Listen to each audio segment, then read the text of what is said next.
What's going on, everybody? We just launched a really cool elk hunting video on the Vortex Nation YouTube channel where I, Mark Boardman, and my good friend, Mr. Remy Warren, chased bulls in the mountains of Montana. It's a really cool film. It was a really cool hunt. And to celebrate the launching of this video, we're doing a really cool giveaway. It's the ultimate elk hunting giveaway. And to help me tell you what you could win, I've got this handy-dandy list right in front of me. We've got gear from Vortex, Weatherby, Silencer Central, Argali, and Decked. Guys, these are the items that are going to help you bring that big bull home. Giveaway runs 10/13 to 10/27. Entering is easy. Just go to join.vtxnation.com. All the details are there to get you plugged in and headed out on your very own elk hunt. Well, you're going to have to provide the elk hunt, but we're providing a lot of the gear. Up next, we have the comment of the week. This one comes from @DRMANN15. Says, the hardest part of every week is listening to Mark announce that I am not the comment of the week. Well, at DrMan15, if that is your real name, your wait is over. You are the comment of the week this week, and you've earned yourself one of these super sweet Vortex Nation podcast hoodies. If you're watching on YouTube, I'm wearing one right now. We're going to reach out to you via the comments in YouTube. And I don't know, today's the day. Congratulations. This is fantastic. That's my news for the day. Let's start the show. Originally, a lot of people would say to me, well, I like my bipod on the rifle. Well, actually, you don't want your bipod on the rifle, people, because you don't know whether, and you've just said it, Ryan, you don't know whether you want to use your bipod or the springbok or a tripod. You need to be able to migrate between the two, between the products, depending on the situation and circumstances.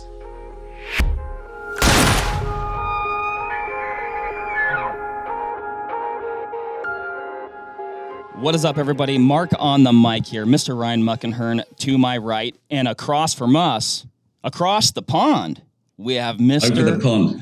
We have Mr. Rob Gearing from Spartan Precision.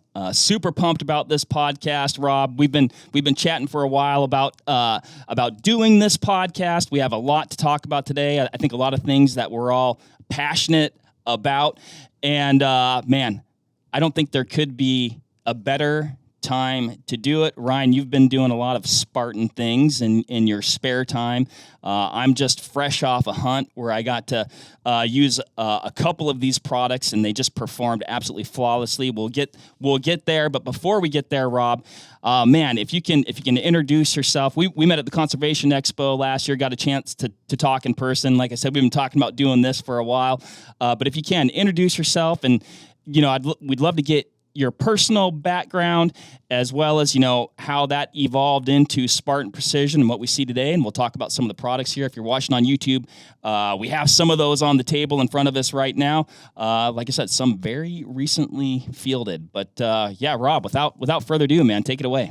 Well, gents, thank you very much for the kind invite. I'm super excited to chat to you. As you know, we've been talking for a long time, so it's great to finally catch up and talk about me. I'm going to explain a little bit. I'm an old burnt-out Boardman living on this side of the pond, trying to get my working visa to come and move to the USA and help grow the business. And I've really come to love the US over the last few years. It's particularly that northwest quadrant. Spent a lot of time there. So Mr. Gearing's DNA. I started life, I'd been brought up in the UK. I was in aviation for many years. I used to buy and sell aircraft engines, worked on aircraft engines, so aircraft engineering background, so to speak. Hunting in the UK is very difficult to get into. Not impossible, before anybody judges me, but it's not like we have public land here. Firearms licenses are very difficult to get hold of. So there's numerous hurdles that that would challenge us, rather than just going into your Walmart and picking up a rifle and getting your license, which I absolutely love about the US. So as a young man with no money in my pocket, I migrated to climbing because nobody can stop you climbing rocks. So that was my big adventure background play field when I was younger. So I did a lot of climbing, a lot over all over the world ended up doing that kind of thing. And I love that outdoor adventure. So whether it's ice axes, rifle or fly rod, that's just the excuse to be out and play. So as a young guy, I couldn't get into hunting. We used to shoot pigeons and rabbits, and I used to go around the local graveyards because I had a really weak air gun and could hide behind the gravestones, nailing rabbits and selling to the local butcher for 25p or whatever it was. That was my pocket money. But it wasn't. I didn't get into full bore hunting until my late 20s, when I sort of got mixed with the right people, and then it became a bit of an obsession for me. And I'm sure a lot of your listeners will know, but many of them won't. In the UK, we have what you call deer managers. So not so many people with rifles, but you look after deer, you manage deer, and the modus operandi is really to shoot as many on the list as you possibly can to keep the numbers down, keep the farmers happy. So I did that for many years on Cowdray Estate and local estates here. So you get very familiar and you build up experience. You build up a lot of experience with shooting a lot of animals. And then with my aviation background, I always liked technology. And with climbing, I like that kind of thing. And I like functional tools, functional stuff. And I don't mean gimmicks. I mean stuff that I can really rely on. Because when you're mountaineering, if you get something wrong, it could cost you your life. So I've always liked to build stuff really well and solid. And with my deer management background, I also used to take guests, clients, whatever you want to call them, people out hunting. So that became quite a thing for me. And I had a Swedish client with me, and you're going to get this, Ryan, because we were talking to it earlier, that I got into a roebuck, lovely little deer, Labrador size in the UK, one of our true indigenous deer. And I absolutely love hunting them. Well, I'd taken my Harris bipod off my rifle, not because I hated Harris bipods, but I didn't like the thing stuck in my shoulder. I didn't like the weight, and I really needed it. So I failed that guy because I got him into the roebuck and he couldn't get a good, steady platform of support. And I said, look, mate, you're not going to screw up my day if we don't shoot that fella, right? I'd rather you're comfortable. And if you're not, let's call it a day. So we called it a day.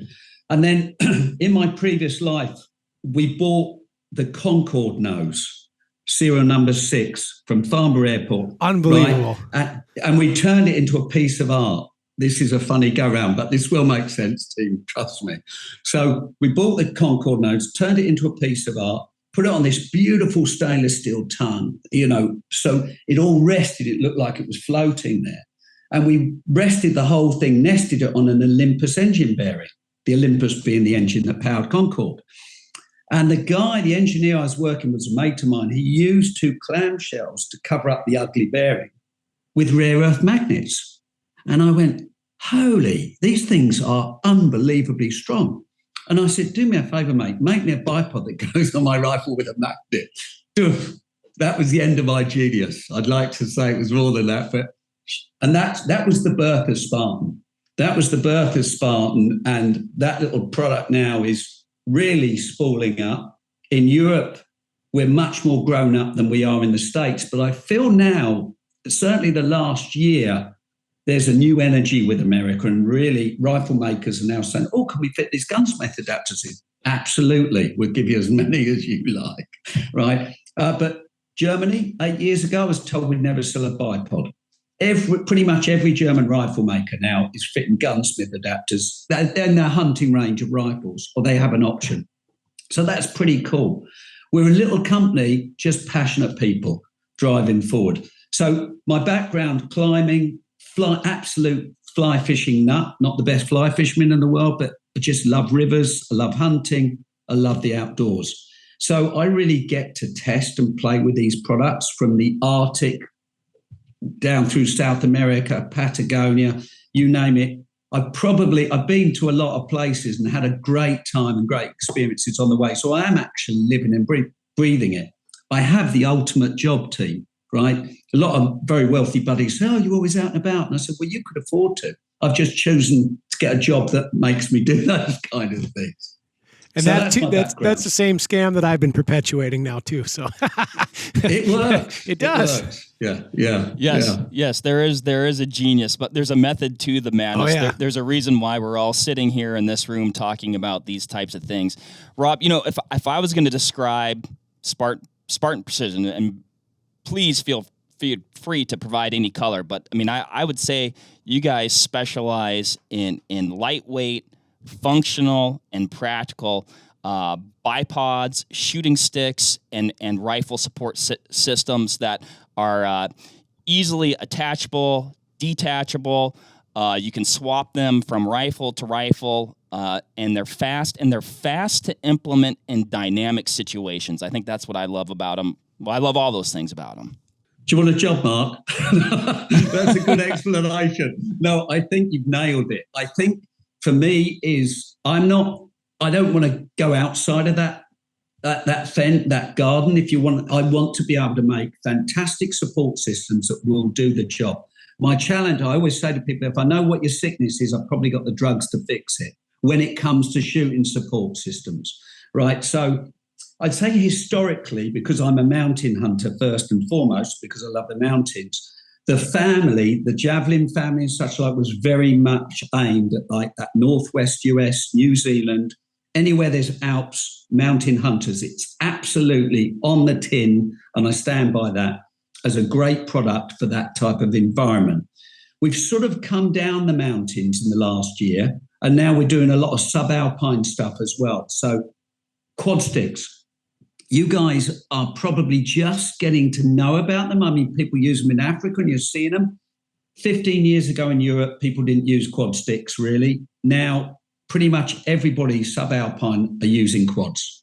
So we've been working on a quad stick system. We were working on it for some years, but we couldn't develop it any better than anybody else had done it. We made it look sexier, made use better materials, but I wasn't offering anything that was really innovative.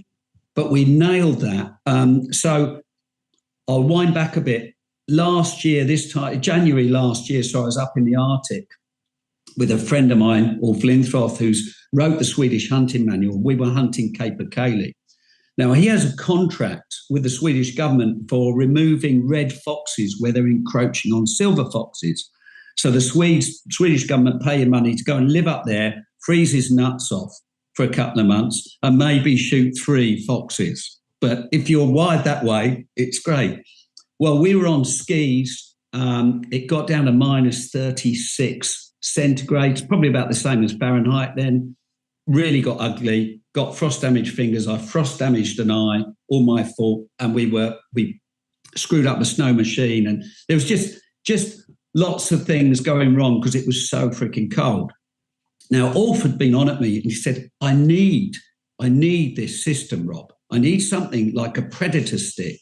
And you've got one in front of you, the Springbok, a silicon-bodied, stupid, simple system that he said I can move really quick because I need to be able to move fast on these Predators. So again, I'm just the glue pot with very clever people. So I speak to, and I said, right, okay. And we came up with like a dozen different compounds, rubber, silicon, blah, blah, blah, applied, a dozen of them and sent him out to play with them. And yeah, now looking at that little system, and we actually nicknamed it the chopsticks of death. We were in New Zealand last year. We shot, I think, 100 goats in 2 days off of that tool. I got to say, now, when you had announced or publicly made this thing visible, I was cruising Instagram. It was late at night. I'm a bit of an insomniac, and it was, I can't remember if it was just a sneak peek of you in New Zealand on these sticks, or if it was you had a gentleman who was switching positions from like a kneeling to a seated to like a low seated in rapid order. I think he was shooting a Sako rifle, and I saw that and I immediately sent it to Mark because Mark and I are shooting stick enthusiasts. Actually, we're above enthusiast level. I think we're fanatics. We are fanatics, and frankly, we've used a variety of sticks in the past. Yep. Some that we like are actually not even made anymore. We've done podcasts on them. incredible proponents of the shooting stick system. And I'm here to tell you first on this podcast, this is simply the best shooting stick that has ever been built. And it's don't look at it like a staff or a monopod. Like this thing does everything I have ever wanted a shooting stick to do that no other shooting stick could. And God, is it brilliant. Like including freeing up your hands. Yes. It is. Yeah. It is fantastic. Thank you for this product, by the way, because I told Mark, I said, I'm buying one. I sent him the video and I said, I'm buying one. And phenomenal. I'm really delighted with it. And there's a lot of professional hunters that I really respect. And not all of them get the javelin, not all of them get all. And we're not arrogant. We listen, but they get that. And now, like this, we'll be up in Scotland in a couple of weeks. I think you guys might come with us next year, hopefully. But anyway, we can do a podcast about that because that's completely different, just a completely different flavour for you. But shooting over heather, I guess shooting over sage and such like, that thing absolutely nails it. Is it a precision tool? I wouldn't say it's a precision tool. I'd say it's a quick, effective tool to give you stable support, enough stable support to make that shot. Now, people spend a fortune on their optics, on their rifle. They seem to forget about the soft tissue bit between, right? And you need stability. I mean, I am anal about saying I want my dead things to die well. And I'd be the first to say they don't always go that way. If you're shooting up animals, you're going to make some mistakes. But I want to limit that mistake percentage down to the absolute minimum. And with the tools that Spartan is making, I think you can really do that. And you don't need to invest in our whole system. We make little adapters that go on everybody's tripods. You know, I understand a lot of our gear is expensive and I want to make it accessible to more and more people. So we work with Primus. You know, we've had that little adapter that go on everybody else's tripod. It's making the Spartan system more accessible to users because we want to do a good job with that. If I was 25 or 30, I might have a very different agenda and say, I need to make loads of money, guys. Of course we need to make money. We're a business. But I want to be remembered for making really good tools that do the job. You know, so if I can make it better, I will. That Springbok, its big brother is coming out now, and the Springbok big brother is a quad version of that. So when we were practicing with it, a friend of mine said, hang on a minute, why don't we put two of those silicon bodies on the ground, have another silicon body at the back and turn it into a quad? Well, it is amazing. So we've now made the quads. And this thing's almost got a life of its own because it uses the magnetic attachment in the front. You can control the whole system from the back.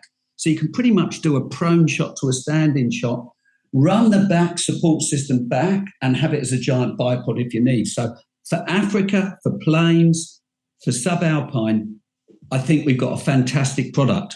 Just need the packaging to get it out. Yeah, and we'll be there. Do you have an estimated weight on what would that come to?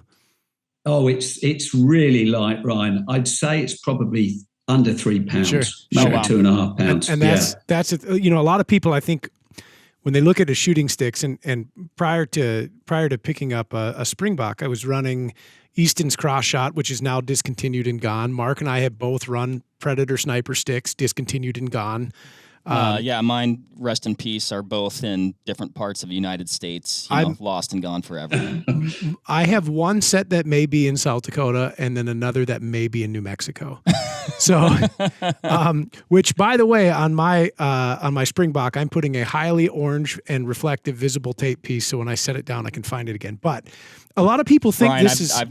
I will do that again to these, but yes, you can still leave them in the reprod next to a clear cut in Washington. People think this is going to be heavy. When they look at the physical stature of it, they think, oh, this is going to be cumbersome and too much to carry. Is this 11 ounces? Yeah, it's nothing. It's under a pound, I think. Yeah. And so for context, a Harris BRS bipod, which is a 6 to 9 inch bipod, comes in at about 13 or 14 ounces, depending on how you have it configured for attachment. And there's certain utility in it. That's undeniable. It's one of the most popular bipods in the world, but you have 6 to 9 inches to play with. And then you'd carry an auxiliary system, and for support over a taller shooting, requirement if you've got that sage or heather, as you had mentioned. But this thing does almost everything that I need to do. I think in the right terrain with a light enough rifle, I could probably get prone with it. Yeah, you're right. You can if you really stretch those legs out. Yeah. And the thing is, silicon's got a big advantage over rubber. It's not so temperature sensitive. Sure. Right. So with rubber, it gets too hot, it gets stiff. With cold, it gets really stiff. Sorry, rubber, it gets soft. The silicon's much better. It holds dirt. That's the downside of silicon. Well, who cares? And getting back to your orange bit, I'd like your candor on this, actually, guys, because I've made orange ones of those. Really? Oh, and I wanted to release them, but the team said, because I'm an old man, I put things down, I lose them. So I like everything orange if I can. And I would like to make an orange version of that because I think you could and then people can choose whether they want orange or black. But I'm always going to go for the orange because you put it down and you lose it. There's a reason why most of my knives these days are orange. There's a reason why the sit pad that I pack with me has an orange side to it. Number one, actually, I like the safety component of it because, even when I was packing that bear out last week, I strapped it to the back of my pack, orange side out. I like that. But, yeah, man, I am the king of setting things down, whether it's in the heat of the moment or just not picking it up when I pack up my gear and having a little bit higher vis has definitely saved me a few times. Getting back to the shooting sticks and the bipod, both of which I carried on this last hunt, there's nothing I love more than laying down and getting prone and shooting off of a bipod. It is absolutely, in my opinion, the most superb way to execute a precision shot. We all know the mountains, whatever terrain you're in, is oftentimes not perfect. You can be in sagebrush, tall grass. In the situations that I've been in the last couple of years, high alpine type brush, you just can't always get prone. And a quality shooting stick like this can be a difference maker. When I was hunting bears last year, we got an opportunity, spotted a bear way down in this valley. Seemed like he was staying put. He was on the berries. We were, probably about 1,000 yards away to start, wanted to close the distance, thought we could get to about, 3, 4. I think we got to about 330, and I still wanted, I wanted to make a good shot. It was important to me to make a good shot. It always is, right? Yeah. We get down there, we're stacking packs, we've got a bipod, and actually it was a Spartan bipod. Just the lay of the land wasn't such that I could execute that shot, and we missed getting that opportunity, right? It's happening fast. I think the wind switched on us and he got out of there. We needed about 5 more seconds and we would have closed it on that bear, right? Fast forward to this year, learning from my lessons and this product becoming available, I headed into the field with both of these and was in situationally, I would set up to use one or the other. Yeah. And again, not getting to story time yet, but it's it's an absolutely phenomenal system. And you look at these sticks, and actually, this is a fairly tall shooting stick as it stands right now, or you could do a lot with it. What we haven't shown is, obviously you can extend both sides, but man, this is going to accommodate a variety of situations. It's very fast to customize the leg length. Heck, I was in some situations last week where I probably had it set up about like this because of the terrain, because of the slope of the terrain. So yeah, I the last time I shot a critter off of a bipod was 2019, and I had one leg extended, one leg collapsed, and a pretty flat rock positioned underneath the collapsed leg, and that was the most reliable position because I had belly crawled kind of down this little scree and left my pack and my shooting sticks behind. Had I my shooting sticks, it would have been as simple as sitting up, deploying the legs. The legs meet the terrain because of all this articulation in the leg. I can make this fit whatever slope or angle I'm on, and I could have taken the shot. But if you want to talk about an absolute circus, it's trying to figure out how to set your bipod legs with a conventional like forward folding leg system to the right length on one side, fold it on the other side, and find enough rocks within reach to get a stable position. It was absolute, it was a joke.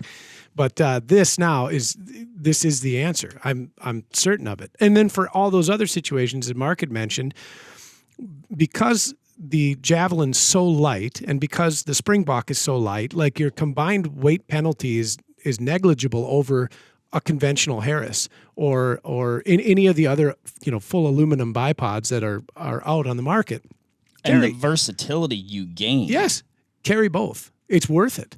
And I think the thing about Harris and such like, they're great products. You're never going to get me slating them. They actually do the work. And what the guy had available to him at the time, he did an amazing job, right? All we've done is just use more modern technology, modern materials.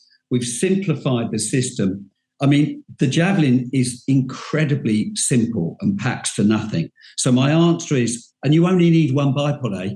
You might have 10 rifles. You have those adapters on all your rifles. So the bipod stays under my little bino caddy and it's there all the time. So it's on and off really quick. And now it starts to make a lot of sense. And originally, a lot of people would say to me, well, I like my bipod on the rifle. Well, actually, you don't want your bipod on the rifle, people, because you don't know whether, and you've just said it, Ryan, you don't know whether you want to use your bipod or the Springbok or a tripod. You need to be able to migrate between the two, between the products, depending on the situation and the circumstances. And another thing, a bone of contention for me is people practice so much hunting on flat ground, right, on a range. I've never shot something on a snooker table. Yeah. I've always had my back up. I've always been in an awkward position. So whenever I do a hunting training camp, we do a lot of Brandy Rock Canyon in Colorado. I get people really in awkward positions and say, now let's make that shot. Because you don't want to be doing that when your elk's just running out in front of you, or you need to practice those things. So getting back to what you said earlier, Mark, the whole thing about Spartan is just finding that platform, finding that stability to enable you to take that shot. Invest in it. It's just worth doing it. You don't have to buy a tripod. There's plenty of good tripods out there. There's plenty of good systems. You don't have, but do take a bipod. Do take a tripod. Do take support. Doesn't have to be Spartan, but don't go into the mountains with a pack and think you're going to get the same stability. There will be situations where it does work. There's so often the case that it doesn't. And I've hunted a lot in Asia, and the angles in Asia are crazy. So often a bipod won't work. If you've got an angle like 15 plus degrees and you've got a bipod at the end of the rifle, you can't get down below that rifle far enough to make the shot. I had it happen in Tajikistan, and then the tripods come into their own.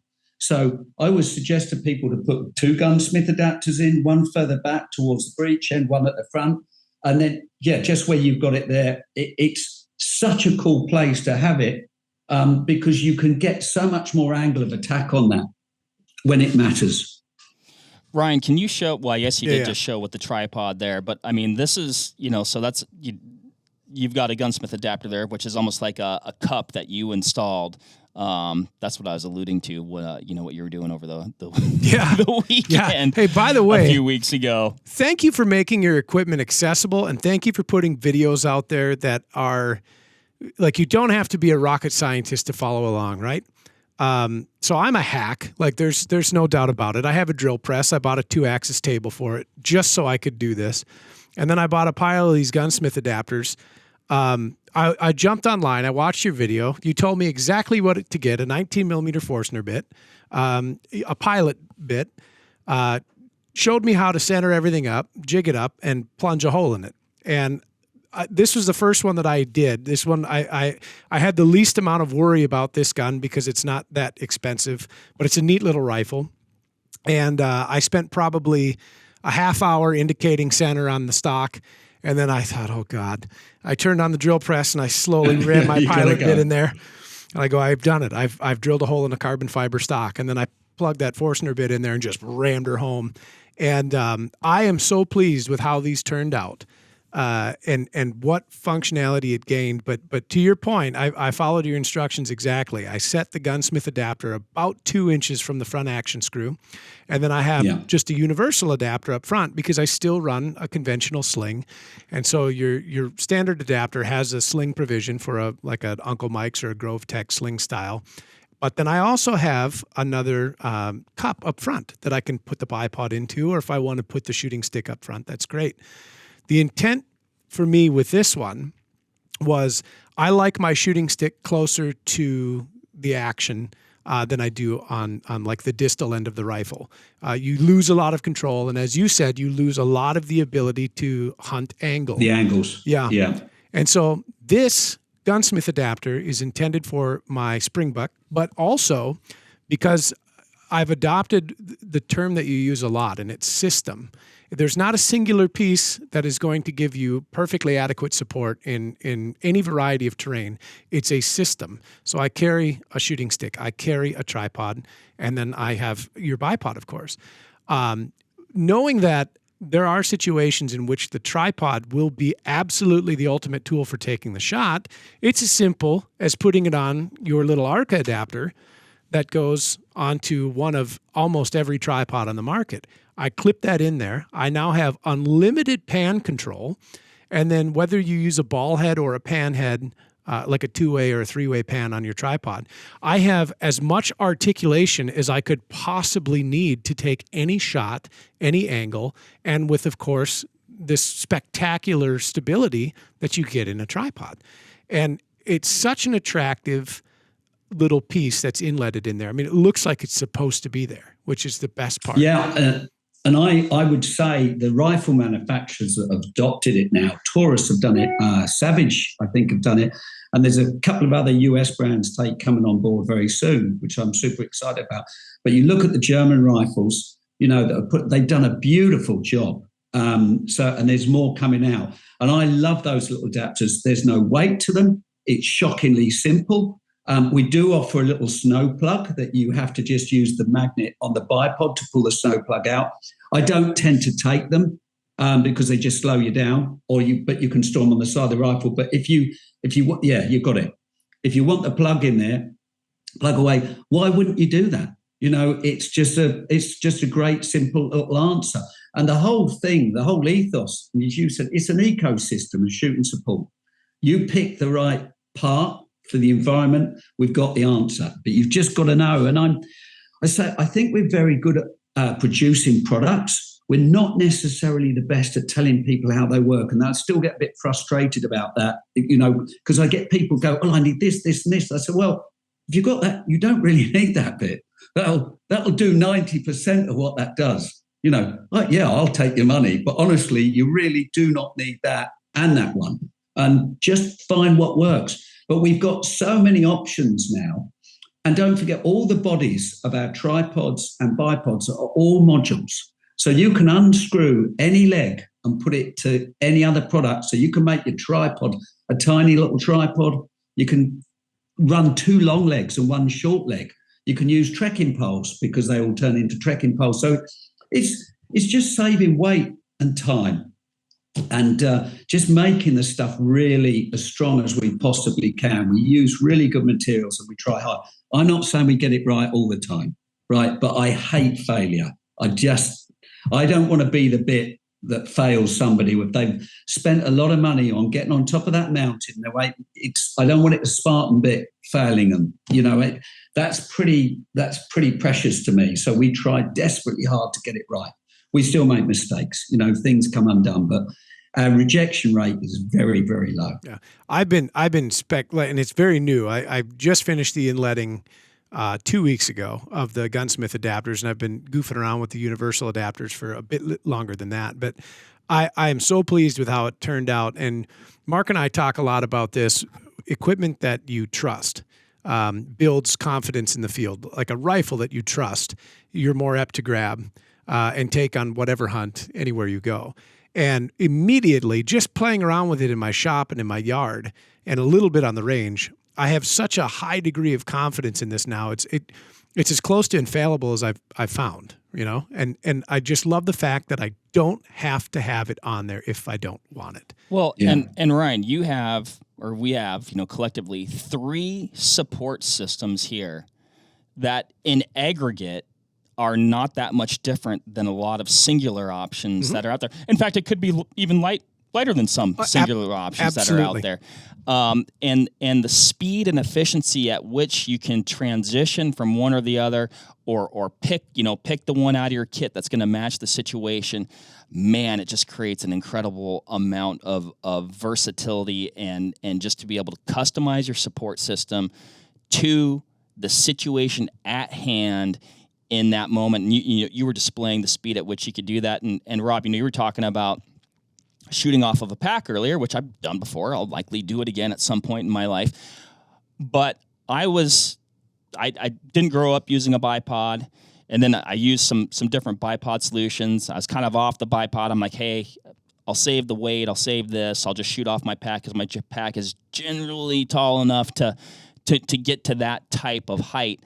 But when this came out, I was like, okay, this is a better solution, and it's going to make me a more effective hunter. And I feel like, we like to talk about cool gear on this podcast. I think if you hunt or shoot, you probably like cool, high speed, lightweight gear. I'm a weight pansy on this last hunt. Me too. I almost bought a new SteriPen, Ryan, because there was a rechargeable one that was 4 ounces lighter. I'm like, I'll spend another $100 to lose 4 ounces.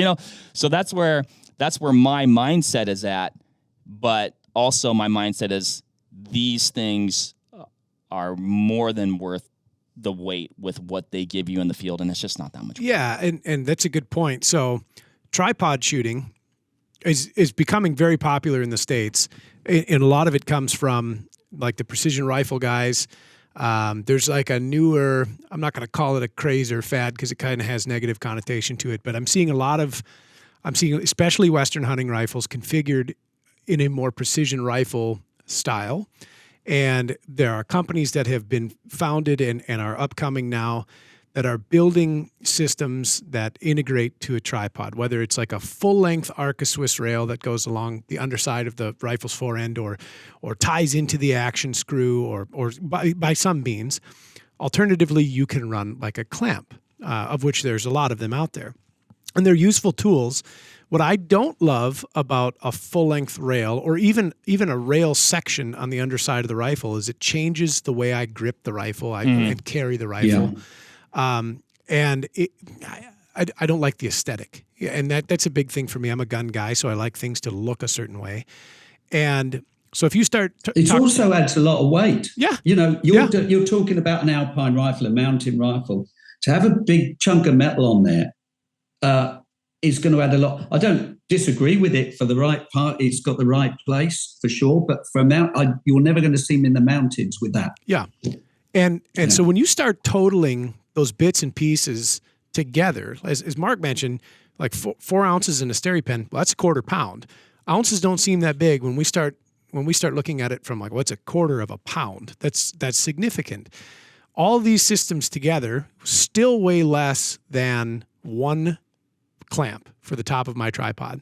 And then using your little Arca adapter, that thing weighs grams. It doesn't, I mean, it's negligible. A bag of peanut M&Ms weighs more than that. I get all the same benefit as a clamp on my tripod. I now have a bipod that I can remove so I don't change the dynamic of the rifle when I'm toting it or porting it. And I have shooting sticks, and they weigh less than a rifle clamp, all of them together. Mm-hmm. And that's just a singular system of support. And so this is just, I'm so pleased. So pleased. So have you gents seen one of those yet? I have. I was eyeballing that. Light. Yeah. Right. So the history of this was we're doing a lot of work with a little SF unit. We're not big enough to look for support the regular army, but we had a contract with a European sniper unit that wanted a tripod that would last 5,000 shots with a 50 cal. And we didn't have anything. So we made this tool, and that is the Hercules. And basically, it's just, you could run over this thing in a tank and they're not going to break it. So it's completely over-engineered. And we designed this from the roots up because I wanted to be able to shoot prone with this. So we put all of the real estate in the body of the tripod. And then at the beginning of this year, I was with the Polish Special Forces who are using our equipment. And I had the Polish guys, Formosa Group, basically on the side of a mountain. And I said, right, we'll do this with a bipod, but pick up, replant, pick up, replant. And I sell bipods, say, it's more awkward to use. You get a tripod on the side of a hill. I've got all of that control, and I can basically, even if I'm at that angle, I can still level that rifle up. So I completely get why people are moving to tripods. I love that product so much. I thought, I need one of those. That's its little brother. So that's exactly the same as the military one. It's just weighs nothing, and it's running off the bipod legs. And again, I can swap that module out. There's your little module. So that's your little Spartan adapter, just lives in the head of the tripod. This thing weighs nothing. It's just over a pound in weight. So this is what I'm saying. You wouldn't need to take this and a javelin. You'd pick your poison, right? And you think, and like Mark's going to go, well, I'm going to save myself a few ounces, I'll take the javelin. But if I was going to New Zealand hunting tahr, this thing comes into its own. Real extreme distance, high angles. And another thing I can do with that tripod is and you might have got this, if you've got to shoot down a hill, shoot over something, you cross that leg and you've got the head. Sure. Yeah. Because there's no central column on it. So it's sort of, when is a tripod not a tripod? Probably when it's a hoplite. So I'm very excited about that little tool. Yeah. But you don't need them all. It's just, but it's fun making this stuff because we're absolutely passionate about it. Now we're working on some bow products as well and some fly fishing products. So the family is spreading out. We're coming down the mountains. We're offering all these options. And, talking to guys like you about what we're doing, who are obviously passionate hunters and believe in what we're doing, is hugely rewarding for a little company like us. It's just, we want Spartan to become US, not UK, because this is the worst freaking country, almost, where you could be designing shooting support systems. It's all right from the military aspect. Europe's a pretty good place now because we've got the Ukraine and such like, and there's a lot of things kicking off there. So we've got some stuff out there. We're getting there, but that's a very different family where we've used a different system for attachment to the rifle because their needs are slightly different. What you touched on the military stuff, Rob. So, like, what types of things do you have in the works there? So we've got this little baby. This is the Vida bipod, and it's almost like a javelin has made love to a Harris and produced a beautiful little baby. So with this thing, it's very much got a javelin body on it, but the system for attachment is different.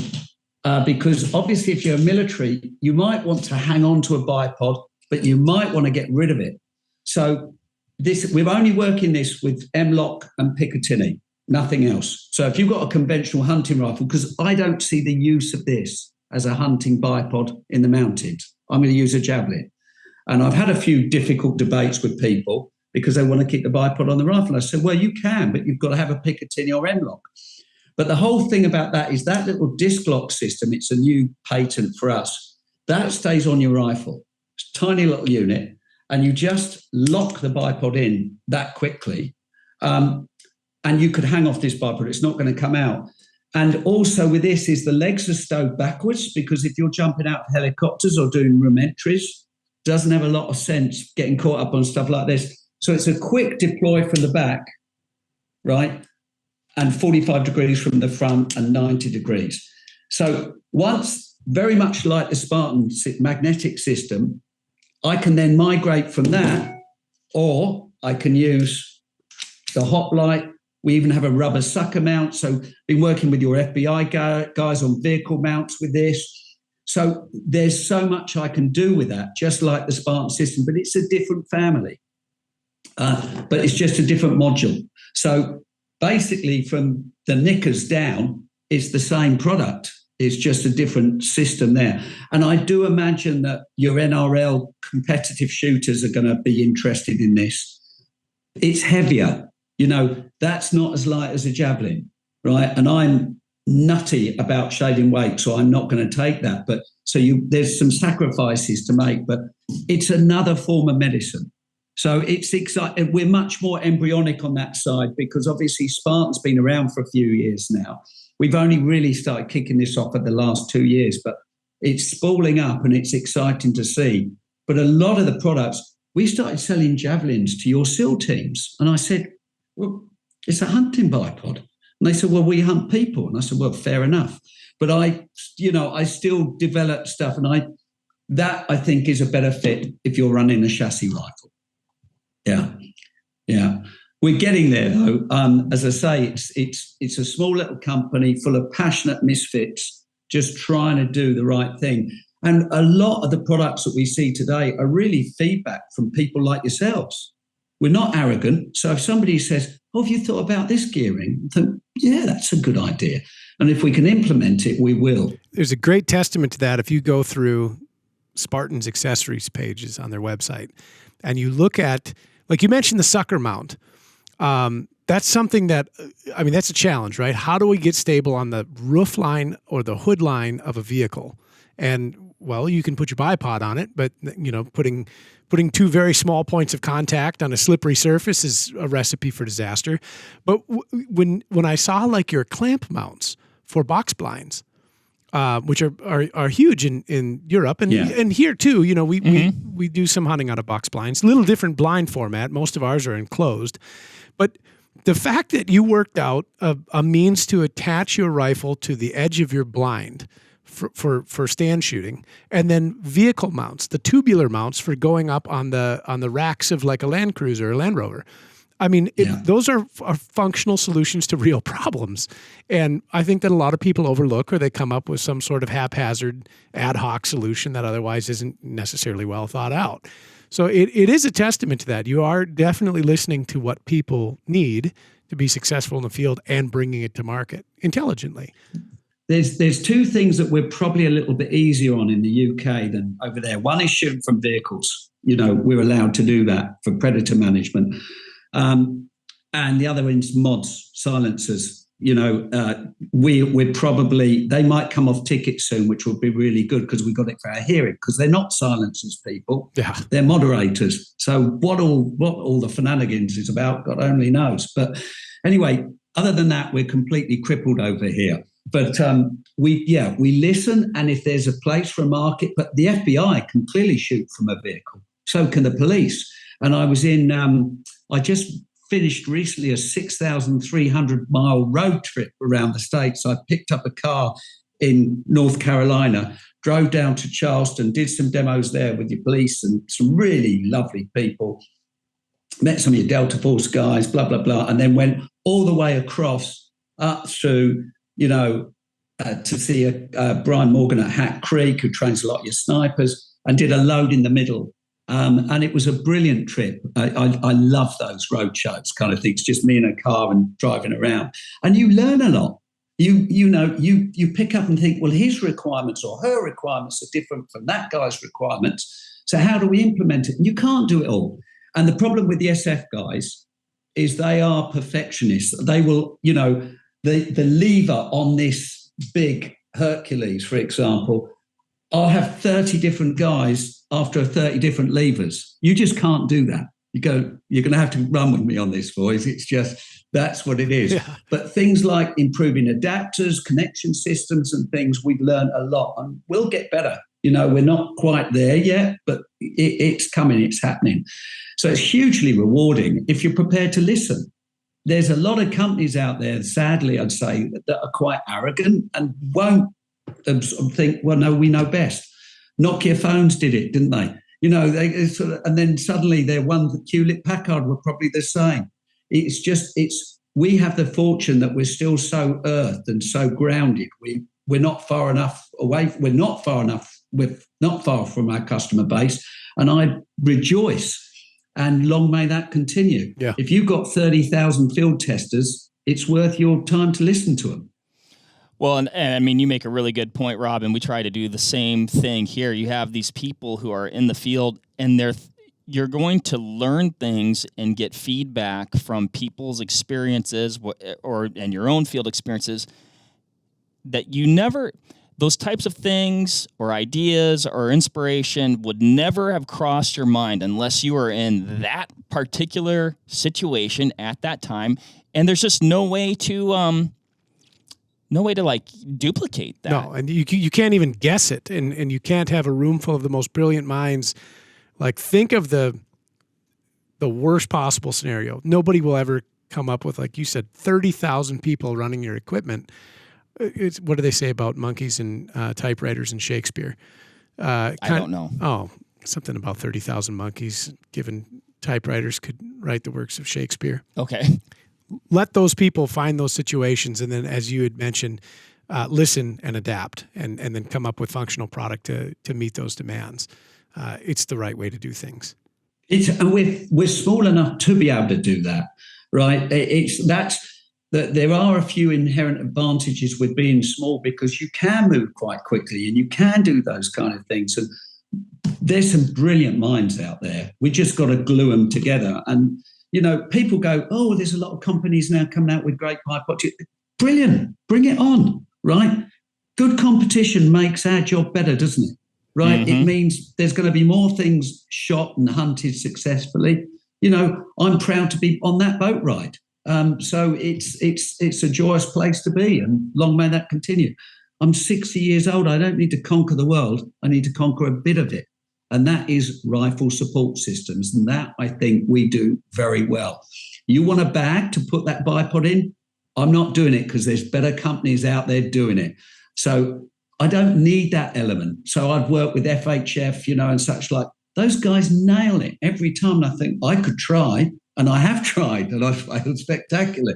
So just work with brilliant brands. And I think from a customer's perspective, they really like that kind of thing, a bit of delightful honesty, and say, that's not our forte. Come to me when you want to shoot something at 600 meters or 700 yards or whatever, and I'm going to help you achieve that, right? There's plenty of great rifles out there. There's wonderful. Look at what you do with optics. It's all there. It's all there to be had. I once made the fatal error of, I started, as I say, my 20s deer management, and I had a guru, like a second dad to me, a dear old guy called Jim Creedon, a Scotsman, who was, when he opened his mouth, only wise things came out. And he didn't open his mouth very often. And we grew up shooting deer. Over 100 yards was not considered the right thing to do. Well, we started pushing out 300 yards, blah, blah, blah. And I said to Jim, hey, Jim, we're getting quite good at this, aren't we? He said, no, we're not gearing. He said, the gear's getting better. And I really remembered that. Right, because I started life with a Stutzen and a 4-power scope that you can't adjust and things like that. And you think, yeah, Jim was right. We're enabling those things. Ammunition's got better, optics has got better, tripods have got better, bipods have got better. It's all getting better. It makes our job easier. Well, I'm going to take every tool I can, as long as I'm not paying a weight sacrifice, to give me that chance. Because if I've spent 10 months planning a trip, I don't want to screw it up because I haven't got some support system on it, right? And I've been there too many times and witnessed too many screw-ups because people didn't have the right gear. Sure. We all have. We've We've all done it. Yeah. I mean, I can do things with a rifle, and maybe now's the time to get into my bear hunt. I guess that was approximately last week, maybe week before last. But having the confidence to do things that I wouldn't even have dreamt of 15 years ago. It wouldn't have crossed my mind. Yeah, totally agree with you. And talk us through it. Tell us what happened. So, Ryan and I got this rifle sitting on the table here shooting quite well. prior to the hunt. Shot it a lot, was incredibly confident with it. We got a load shooting just exceptionally through it. All prerequisites, at least for me, to go on really any hunt, and that's whether I'm hunting whitetails in Wisconsin or if I'm going, back to my home state of Washington to chase bears around in the Alpines. So we had the rifle shooting well. We'd proofed our dope out to 540 yards. It was spot on, and went on this hunt, which I have a love-hate relationship, not a hate. I love mountain hunting. I love the mountains. They're spectacular. Where we were at was just absolutely stunning. I'm also I'd say in general, somewhat of a cautious person. I don't love cliffy stuff where if you slip, that's it. Yeah. That's it. You have one option and it ain't coming back. But alas, I'm with my buddies. They're experienced mountain hunters and they have, so we traverse a lot of just absolutely amazing terrain. It was a 5-day hunt. On day 4, Rob, we got into a glassing spot where we actually glassed up a bear kind of down in this valley, and he came up over, from kind of beyond the edge into an open. There were some berries in that bottom. He came out at 660. We ranged him at 660. He was just on the edge of the brush. We thought he was actually going to move closer, which I will always take a closer shot if I can. In that situation, I had the bipod with me, and I guess I'll tell you how I carry the bipod. It's just on the left side of my binocular harness. So it's always at the ready. It's not buried. If I need to plug it in, I can plug it in. But when I carry my rifle, which I often carry it strapped to my backpack, it's clean, it's flush, there's nothing to hang up on. If I need the rifle quickly for maybe a quicker shot where I'm just going to shoot offhand or something like that, I can do that. But so I had the bipod and I had the springbuck shooting sticks. Well, as I was talking about earlier, the lay of the land was such that I tried getting set up for a shot. This is even before we saw the bear. I was like, okay, if I need to shoot from here, which is likely, how am I going to shoot? And tried stacking some packs, bipod on the packs, this, that, the other. It became readily clear to me after even trying a few different spots. I'm like, if I shoot from here, it's going to be off the shooting sticks. So I pre-plugged them into my rifle. I was ready to go. This bear came out. We thought he was going to get closer. And then he was probably only in the open for about 10 seconds. And he went back in some brush. We never saw him again. Not that long later, we spotted a bear way above us and over, probably a couple miles away, up in these cliffs, right below this cliff band in this little chute. And I was looking at this bear, Rob, and I'm like, even if you got close enough to kill him, can you recover him? Can you get to him? Because it was steep. There was some rock slides. Like I said, there's some cliff bands. You get up in there, you don't know exactly what's in there until you get in there. And so we spotted him. He was too far away to go for that night. We ended up at that same glassing point in the morning. In my mind, predominantly trying to glass up the bear that we'd seen the previous evening down in the bottom, thinking he might be out. Well, he wasn't out, but guess who was? The bear in that same chute, in that same spot. He liked that spot. And when we eventually got up in there, you could tell why. So we spot that bear, and I kind of say the same thing to my buddies. I'm like, if you guys think this is doable, and they're like, I think we can do it. And I'm like, all right, let's go. So we bombed down. Always good to question, isn't it? Always good to question. I try to be at least some sort of voice of reason. And we'd done a few things earlier in that hunt where I was like, okay, yeah, you can get through some of the stuff, even if it looks like you can't get through it. So man, we bombed down, we cut up, we probably cover, I don't know, 1.5 miles or so. And we get to a point where you're either going to start going essentially straight up and try and get it'd probably be about a 50, maybe 100-yard shot from the bear, or you're going to shoot them from where we're at. It was going to be kind of the last spot we were going to be able to see this bear before you were right on top of him. It's 7:30 in the morning. He's still out. He's probably going to bed soon. And because myself and my buddy Joe had incredible confidence in our rifle and support systems, we made the decision to try and shoot them from that spot. We got down, we found just the perfect kind of like rock to shoot off of. I quickly pulled out Spartan bipod, plugged it in, got it set up on the rock. We'd covered some ground getting there, so I said, hey guys, I need to just take a minute before we try and execute this shot. Got my heart rate down a little bit, grabbed my backpack, got that in a spot. So I had the bipod on the rock. I grabbed my pack, I shoved it under my support arm. And as you know, like, it's never perfect, right? So as much as I would have liked to have been like laid out, I guess, completely prone, like behind the rifle, there was a rock that was behind me that kind of forced my legs into a little bit of an L shape. And but just with the versatility of being able to, get the legs to the proper length, to be able to cant the rifle, was able to level out the scope, get it steady. And I got to a point, we'd ranged them, and this is the furthest shot that I've taken on a game animal. But I had such confidence in all the pre-work that we'd done. I had confidence in our shooting position, ranged him at 780, dialed my turret, and actually, I triple confirmed the range. Like, I ranged him, I'm like, okay, I'm going to range him again. Got the same number, essentially. Ranged him again on scan mode, and it was like 780, 779, 780, 782. I'm like, okay, that's the range. I've got a confident range on this bear.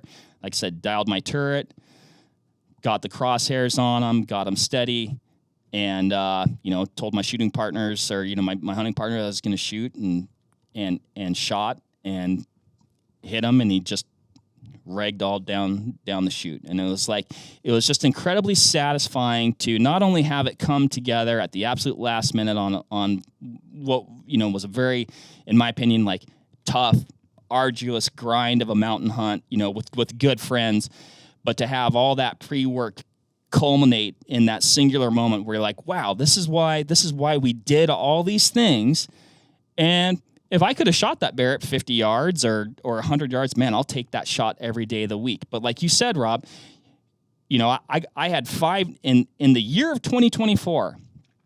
I was going to have 5 days to hunt in Washington on one of my most favorite hunts with some of my most favorite people. And to have all those things, come together with a bear that we were able to, we did get up in there. We put our micro spikes on, and Zach had crampons, and he got up in there, and we got up in there, and we got across, and we recovered the bear, and we got him out and got all the meat out. It was just, I guess it's just kind of one of those things where you're like, wow, that's why you do all those things. Oh, yeah. and you pick the right. That's why we do it. That's why we do it, isn't it? And it worked. It's fantastic. And you'll never forget that day. No. I can't remember what I ate last night, but those kind of epic adventures, yeah.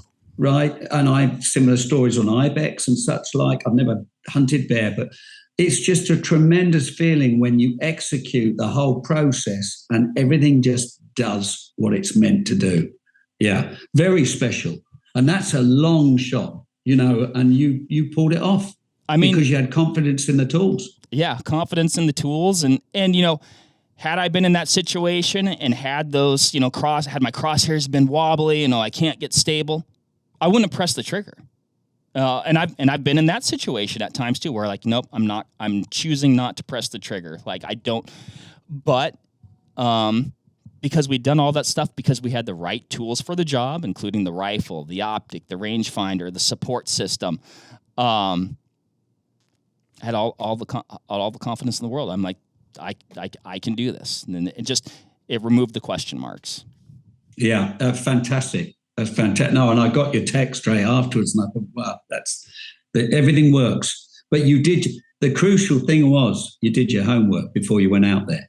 You did your homework on your rounds. You did your homework on your optics. You made sure the rifle was doing what it was meant to do. You practiced. And this is what frustrates me is don't expect those results if you're not prepared to put in the time up front.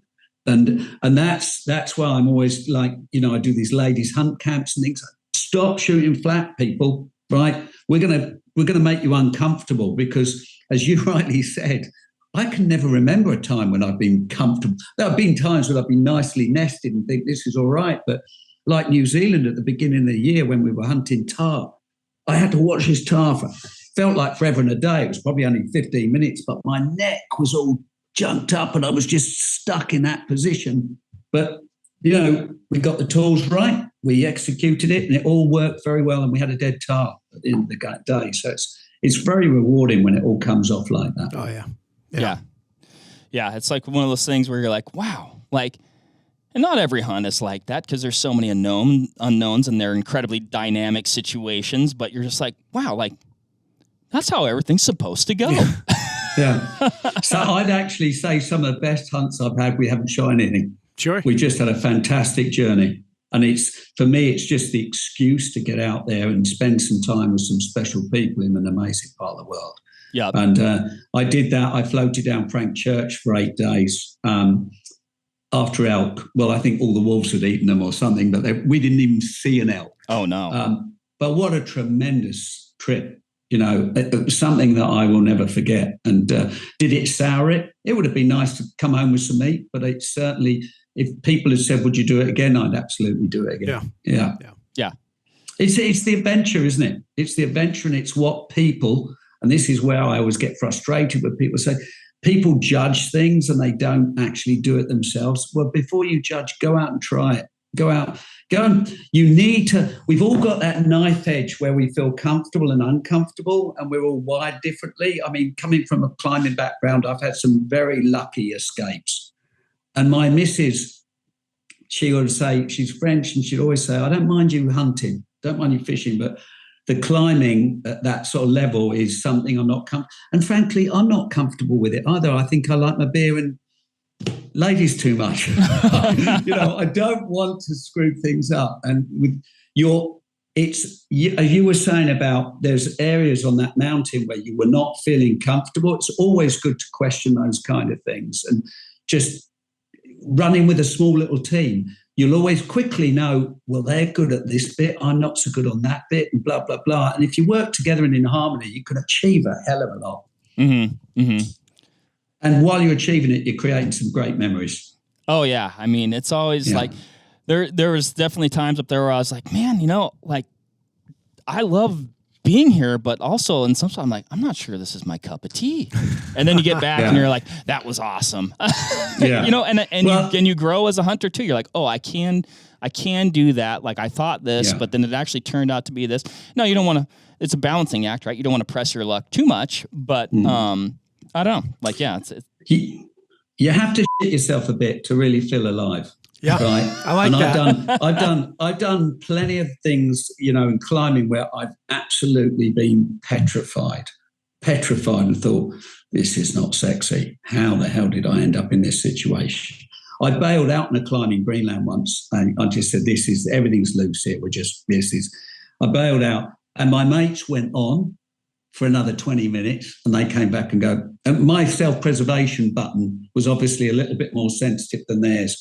One of the guys I was with was he's a BA pilot. He was the guy that crash landed the 777 in 2008. And the other guy was Simon Yates, who's a very famous climber because he pinged his mate off in South America. All justified and good reason, but he obviously wasn't very popular because the guy survived. But that's another story. But serious people and three sort of slightly odd misfits in the middle of Greenland banging off first ascents. Mountains, memory, and it wasn't all difficult stuff. Some of them you could almost ski to the top with skins, but I soloed one, and then 3 days later we were skiing past it. The whole side went, boom, just a big heavy snow. Boom. I thought, had I been on that, that's nobody would have ever found me, would they? We would not have had the Springbok. So thank you. You wouldn't have had that. Somebody was looking after me. But I turned up. He has more work to do. I've got to do some work. But I turned up at the tent at 11 o'clock at night, and the other two said, "Oh, we didn't think we were going to see you again." I would not do that now. I enjoy the journey too much, and to be honest, the Spartan product line, that's my climb. You could speak to my family, my wife, my friends. It's just I will not stop. It might fail through my lack of grey matter. It won't fail through my lack of energy. I will throw everything at this to make sure I'm helping people shoot things well. I love it. I love it. I mean, I don't want to. I say we end on that, but we invite Rob back because I want to talk a lot more about hunting in the UK. I want to talk more about challenges that you guys are facing as far as, maybe like, public sentiment or governmental regulations involving hunting. Even just, we touched on a little bit earlier, but just like your hunting model that you have there. And like I said, it sounds like you guys have some stuff going on there. We're actually facing some interesting things here, like, the Washington, where I was just fall bear hunting, they recently, took away the spring bear hunt for in my opinion, reasons unknown. There's stuff going on in Colorado and nationwide as far as stuff, and it just sounds like you guys have some of that similar things going on. But Rob, it's just always just an absolute pleasure talking with you. I love your stories. I want to talk more about climbing. All the things, man. So thank you so much for joining us today. I thoroughly enjoyed it, and I welcome the opportunity to talk about the UK and where we're heading. That's a whole nother podcast. But enjoyed it, gents. It's been wonderful, and I'm really pleased that your bear hunt was successful. I wish I'd been there to see it with you. Oh, and you would have loved it. I guarantee you would have loved it. You would have probably been in the spots where I was like uncomfortable and been like, what are you talking about, Mark? This is like just walking on a flat lawn or something like that. Are we golfing today? No, thanks, Rob. Ryan, any parting words here? Thank you, because like I said, I'm just so pleased at how easy it was to look at your offering and then assemble the kit. And you do offer a huge and wide breadth of products to solve one of 1,000 different, issues and conditions. But I didn't need to get them all. You had products that were supporting of other products that I already purchased, things that I'm going to say repurpose and actually bring new life into. And it was all very sensible and easy to hunt down. You've got a wonderful distributor here in the States at Happy Antelope. He's very good. Yeah. Him and his wife, they're on it. Delightful. Yeah. And they're really passionate about what we're doing. Very. As passionate as we are. I often think we're like some people's football team, and I love being that way. Sure. They want us to think we're the underdogs and we're getting there and we're building this, but because they believe in what we do. Yeah. And I'm, as I say, you don't need to buy the Spartan system to enjoy the Spartan system. You don't have to go and spank $700 or whatever. You can buy the little bits so you can use. If you've got a good tripod, use your tripod. It's all there. Yep. It works, and it really does. And I've been more or less every night, depending on what time I get home. I'm in the yard and I'm goofing around with stuff and thinking like, God, look at the angles of attack that I have now that I didn't previously, or look at the support things. And I'm getting creative now, and I'm thinking, where else can I screw gunsmith adapters into this so that I can even further improve the situation. But it is all really, really intelligent stuff, and very thoughtful, which is important. I'm a huge skeptic. And I'm not an early or easy adopter to things. And especially when I can't necessarily put my hands on it, I committed to this, and I love every single second of it. So thank you for that. It's wonderful stuff. Well, delighted to hear it, gents. Delighted to hear it. And I've very much enjoyed the time with you. So let's reconvene, maybe on this side of the pond next time. But I'll be in the States a lot next year. I'm actually back over in October as well, so we should catch up. Fantastic. Yes, let's do it here, and don't tempt me, Rob, because you might just find me on your doorstep here. But man, thank you so much. Thanks, Rob. Thank you, Ryan. Everybody out there, as you can tell, we're passionate about this, and it's just really cool gear that we think can positively impact your hunt in just some fantastic ways. So until next time, shoot straight, shoot supported, and that's going to make you shoot straight and help you shoot straight. And we'll catch you on the next one. See ya. Bye. There you have it, folks. Thank you very much for listening. As usual, give this video a like if you liked it, comment something below, and give us a subscribe to the Vortex Nation podcast channel. It would mean a lot to us. Also, why don't you give us a follow over on Instagram while you're at it, at Vortex Nation Podcast. We'd love to hear from you over there, and we'll keep you updated with all kinds of cool photos and videos from our adventures that we do here. Otherwise, we will see you on the next one. Thank you again. Happy hunting and shooting, everybody. Have a good one.